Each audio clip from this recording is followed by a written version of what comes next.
is poppin', y'all? Welcome back to another series review. Today we are taking a look at the long-awaited, the long-teased, the long put off, the long wait that I have had to wait for this show. It started in 2020. We took a look at the pilot a couple of days ago, and now the official series is completely out on Amazon Prime. All 8 episodes at 25 minutes each, with 2 songs in every episode. Has been released. Hazbin Hotel is out now, and we're getting into this series review. I am so fucking excited to talk about this. I have been waiting so long to talk about this, and I finally watched it. I watched it all last night. I banged it all out. I saw a lot of spoilers on TikTok. I heard a lot of the songs by YouTube, and I'm going to be honest, every single song is in my Spotify playlist because they are all absolute bangers. But without further ado, we need to hit up Google and see what that has to say about the series. It has a 7.7 out of 10 on IMDb, and the story goes as: in an attempt to find a non-violent alternative for reducing hell's overpopulation, the daughter of Lucifer opens a rehabilitation hotel that offers a group of misfit demons a chance of redemption. We read that description before in our Hazbin Hotel pilot. It didn't change, but we are getting into the official story right now. You do have to watch the pilot. You do have to watch the pilot to get it, because it starts 5 days after the pilot. 5 days after hell has had this big massacre, the extermination that normally happens once a year, has happened, and they're picking up the pieces. Everyone's in the hotel, and Lucifer has sent Charlie to go talk to Adam and have a meeting with heaven. So that's what they do in the first episode. They try to put out a commercial for the hotel to try and bring people in, and Charlie goes to talk to Adam. Adam's a prick and doesn't listen to her one bit, and moves up the extermination by 6 months, so it now happens every half a year instead of every year. So they now have 6 months to find a solution to hell's problem. The second one is basically the second episode, moving into the second episode now, is all about this TV head guy who realizes that our good friend Alistair isn't missing anymore. He has been missing for the past 7 years, and he has realized and found out that he's back. He is part of the V's, which is 3 different V's. One for Valentino, who's an absolute dickhead, and will probably not be mentioned again in this video because I despise him. We have Vox, the TV man, and the third one being a dress person, and they all work together to make this sort of big company. We continue on with our story with Alistair going to the head honcho meeting with all the other people after taking down an egg guy, and the egg guy joins the hotel. And whilst Alistair is off to this big head of hell meeting, this demon tries to be a good guy, tries to come into the hotel, has been hired by the TV guy, Vox, to spy in the hotel. Angel Dust despises him and feels very jealous and threatened by him because, he's no longer the main resident, the main one that they're taken about, and his limelight has been taken away. So he stalks him, follows him around, and sees him putting cameras up and tells Charlie. He and Vaggie then try and kill him, but Charlie says no, he has to apologize, and then throughout the rest of the series, he is a new resident in the hotel. And he actually is a new character for this series. He hasn't been seen before, so I am very excited about that. However, back in Alistair's meeting, we find out that actually the angels couldn't be killed, and one of them has been killed. And Alistair finds out who killed them, and it is the weapons dealer of hell. She took out one of the angels, but she wants to keep it a secret. And Alistair sends one of the egg boys to follow in and listen, and now he has all the information. The egg boy then tells the serpent dude, and the serpent dude doesn't believe him, and it gets brushed off for quite a while. And we don't hear about it again till towards the end of the series. So, continuing on, we have episode 3, which is all about... I actually forgot what episode 3 was about. I think it was about trusting each other and trust falling, and basically Vaggie having her turn at trying to teach them something, and it doesn't really work out. We then have episode 4, my absolute personal favorite episode, has 2 of my favorite songs with Poison and Loser Baby. The two best songs were the two best characters, Angel Dust and Husk. And we find out a lot about Angel Dust in this episode, how he's being abused by Valentino, and how he's sort of stuck in a contract where he is being sexually exploited. And genuinely, this episode made me cry. I was crying throughout this entire episode. The Loser Baby song made me cry. And we just see a lot about Angel Dust in this episode. It is by far the best episode. Moving into episode 5, we have Charlie's dad coming to visit the hotel and try and take Alistair's place. Alistair isn't having none of that. And basically, they set up a meeting in heaven for Charlie. They go to the meeting in episode 7, and hell is forever, and they find out that not everyone in heaven knows about the extermination plan, and Adam spills the beans and lets everyone know.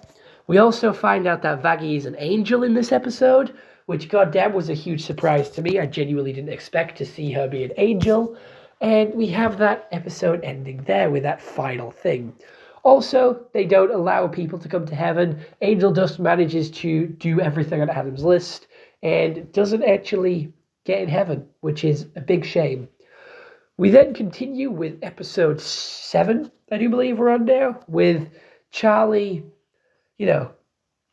going to Cannibal Town with Alistair to hire a group of people and sends Vaggie to the weapons dealer to find out what happens and how to kill an angel. The weapons dealer knows Vaggie's an angel because of how she fights and how they fight like they can't die, fight like they're immune. And then episode 7 is the final fight. Everyone has done their part. The Serpent Dude, Husk, and Angel Dust have all fortified the hotel. They have Cherry Bomb hired to fight alongside them, and that is it. A big battle breaks out. Alistair takes on Adam and almost dies and runs away. We then have Sir Serpentine get blown to smithereens, and we also have a really cool moment where Lucifer comes in and takes on Adam and absolutely destroys him. They then give Adam mercy, and she gets killed, and Adam then gets annihilated by a Nifty. Stabbed in the back. Honestly, a very comedic death. But that's where the series ends, with all the angels retreating and Adam's right-hand girl going to talk to Charlie's mum, who is now living in heaven. And then we also have Sir Serpent in heaven as well. He got resurrected in heaven because he sacrificed himself for the rest of the group. Right, that is just a quick run through of the story. I hope you all go and watch this series after this review. Please go and watch it. And if you've already watched it again. It is incredible. And it deserves the watch time because I want a season 2. And I would prefer the season 2 to be sooner rather than later and not have to wait 4 years. Anyway, let's get on to my opinions of the show and what I think about it. So I am going to be honest. I think how this show was released is shit. We got the first 4 episodes, and then we had to wait 3 Fridays to get the other 4. We got episode 5, then episode 6, and then we got 7 and 8 at the same time. I think that upload schedule was very off and very shit. Normally, like Netflix, they upload everything at once, or you have to wait every Friday, so wait weekly. I would have preferred either one of those options. Not just drop 4 episodes and then make us wait like 3 weeks for the next 4.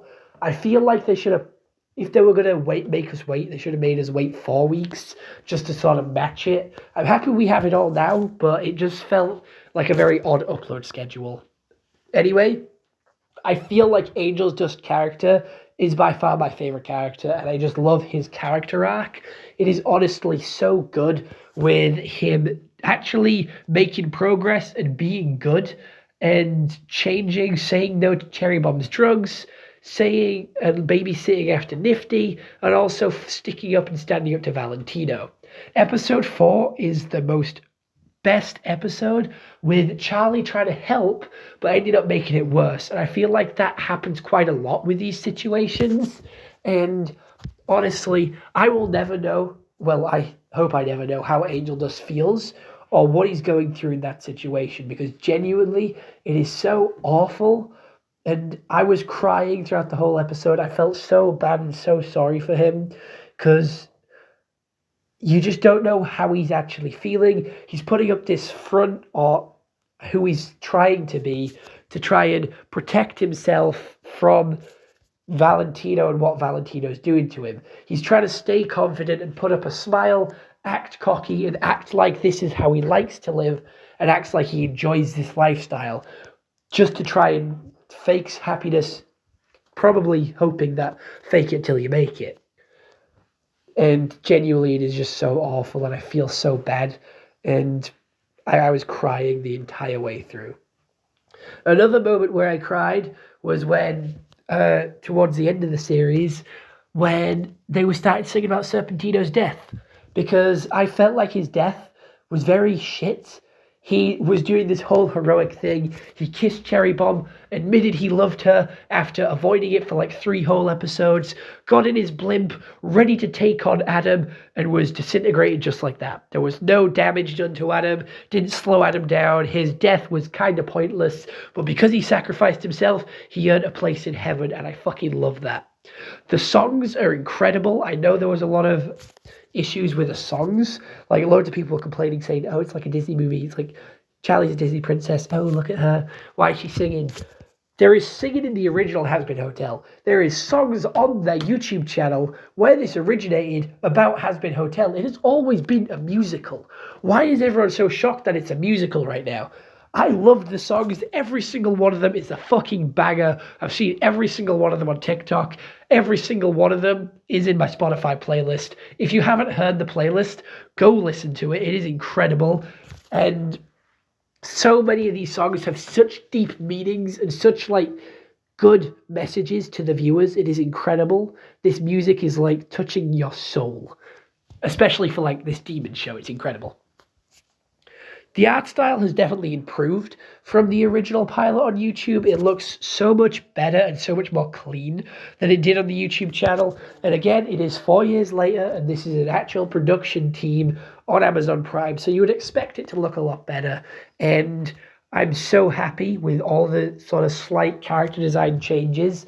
I was a little bit thrown off with their voice changes at first, but I got used to them by episode 8, and I feel like these voice actors are a lot more trained up and a lot more sort of skilled in this like area than the ones on YouTube. However, I do kind of feel bad that they just dropped the YouTube ones, and I kind of want to know their reaction to being replaced in this series. I don't know, I just think it's something to kind of think about, how maybe they were done a little bit dirty. And I just want to know how that sort of situation went down. If I'm being honest, I am very nosy and want to know more about that. I feel like Vox and the V's were kind of supposed to be set up for the main villains of season 2, but nothing really happened with them throughout season 1. They were set up to be quite a good threat, and the other one that I really sensed a threat from was Valentino, and that was all because of episode 4. I know I'm sticking a lot with episode 4, but genuinely it is like by far the best episode. 4 and 8 are my 2 favorite episodes, with the final battle being so badass, everyone risking their lives. It gets turned upside down. We all see that obviously Alistair can be damaged and can be killed, and that was so interesting. Like, his power comes from his staff, because once his staff was gone, his voice changer disappeared, and he was no longer as powerful as he was. So we know that he can be defeated, and that is quite scary and quite intimidating to see how powerful Adam was, but then him to be killed by Nifty, which is like a joke kill, and that was quite interesting as well. Other than that, I'm going to leave my review for the series here. It is straight up 10 out of 10. Definitely go watch it. The humor, again, sort of relies on fucks and sex, which I don't mind. I like it. I was laughing. I was excited and I was giddy throughout this entire series. I was hyped. I was skipping the intro. I was skipping to the next episode as soon as the credits roll, because I just wanted more of this series, and I was quite upset when it ended. I'm sort of in that depression stage where a good show is finished and now I have nothing else to watch, and everything else that I watch just doesn't hit the same. And I'm watching it on TikTok in like little snippets, trying to get my Hazbin Hotel fill, and I'm hoping we get season 2 announcements soon, because I want this endless flow of media. But other than that, I hope you all enjoyed this YouTube video. See you all next one. Have a nice day, and goodbye.